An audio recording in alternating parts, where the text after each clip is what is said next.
तो लातों के भूत कौन हैं जो नियम कानून कायदे को नहीं मानते हैं, जिनको लगता है कि उनके ऊपर बुलडोजर चले। लेकिन पश्चिम बंगाल में एक धर्म विशेष के लोगों के द्वारा एक धर्म विशेष के लोगों को निशाना बनाया जा रहा है। तो इस संदर्भ में योगी आदित्यनाथ ने जो कहा है वो सही है। एकदम गलत क्या कहा है योगी आदित्यनाथ ने? जो लातों के भूत है, अगर भूत है, अपने आप को भूत समझ रहे हैं, जो मर्जी वो कर रहे हैं, तो उनके लिए कठोर से कठोर कार्रवाई होनी चाहिए। ममता बनर्जी जो हैं वो जिनको संरक्षण दे रही हैं, सांप के बच्चों को दूध पिला रही हैं, आने वाले समय में ममता बनर्जी जी वो सांप के बच्चे आपको डसेंगे। लातों के भूत बातों से नहीं मानते, ये मेरा बयान नहीं, यूपी के मुख्यमंत्री योगी आदित्यनाथ जी का बयान है। नमस्कार, मैं हूं सुमेधा समृद्धि और आप देख रहे हैं सच टॉक। आज हमारे साथ वरिष्ठ पत्रकार अनूप नारायण जी मौजूद हैं, तो चलिए आज उनसे इन पर चर्चा करें।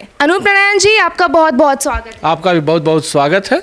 अनूप नारायण जी, आपको क्या लगता है कि यूपी के जो सीएम आदित्यनाथ जी हैं उनका बयान सही है? देखिए, बयान को समझने की पूरी गुंजाइश है कि उन्होंने किस परिप्रेक्ष्य में कहा है। अब देखिए, अगर हिंदी के जानकार हैं तो अभिधा, व्यंजना, लक्षणा की पढ़ाई होती है, जिसमें किसी को कहा जाता है कुत्ते का बच्चा। अब लोग समझ लें कि कुत्ते का बच्चा, उसमें लक्षण आता है। तो लातों के भूत कौन हैं जो नियम कानून कायदे को नहीं मानते हैं, जिनको लगता है कि उनके ऊपर बुलडोजर चले, उनके ऊपर चाबुक चले, उनको प्रताड़ित नहीं, उनको कानून के शिकंजे में कसा जाए। तो एकदम गलत क्या कहा है योगी आदित्यनाथ ने? जो लातों के भूत है, अगर भूत है, अपने आप को भूत समझ रहे हैं, जो मर्जी वो कर रहे हैं, तो उनके लिए कठोर से कठोर कार्रवाई होनी चाहिए। तो उसी संदर्भ में उन्होंने लात का इस्तेमाल किया है। उन्होंने ये भी कहा है कि जो वेस्ट बंगाल की जो सरकार है, वेस्ट बंगाल आग में जल रहा है, लेकिन वहाँ की जो सरकार है वो कुछ नहीं कर रही है। तो आपको लगता है कि वहाँ की सरकार कुछ नहीं कर रही है? अब देखिए, टीम जीतती है तो ताली कप्तान के लिए बजता है, अगर टीम हार जाएगी तो गाली किसके लिए होगा?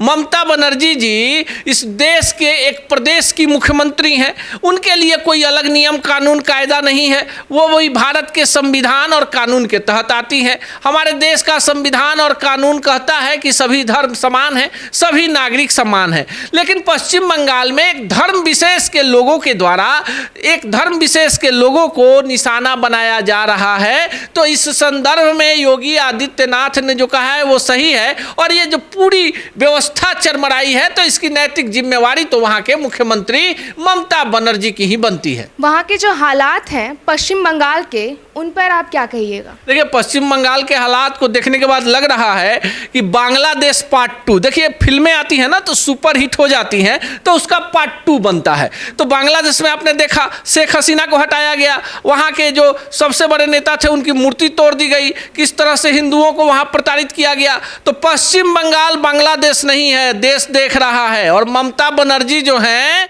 वो जिनको संरक्षण दे रही हैं, सांप के बच्चों को दूध पिला रही हैं, आने वाले समय में ममता बनर्जी जी वो सांप के बच्चे आपको डसेंगे। आप कितना भी दूध पिला लीजिए, देश किसी एक का नहीं है। और देश की पूरी जमात देख रही है कि आपके पश्चिम बंगाल में किस तरह से एक धर्म विशेष के लोगों का तुष्टीकरण हो रहा है। आप संविधान और कानून का अपमान कर रही हैं, जानबूझकर उपद्रवियों को संरक्षण दे रही हैं। और कहीं ना कहीं पूरा देश चाहता है कि यूपी मॉडल जो है पश्चिम बंगाल में उन लोगों के खिलाफ मुर्शिदाबाद, मालदा और कूच बिहार में अपनाया जाए।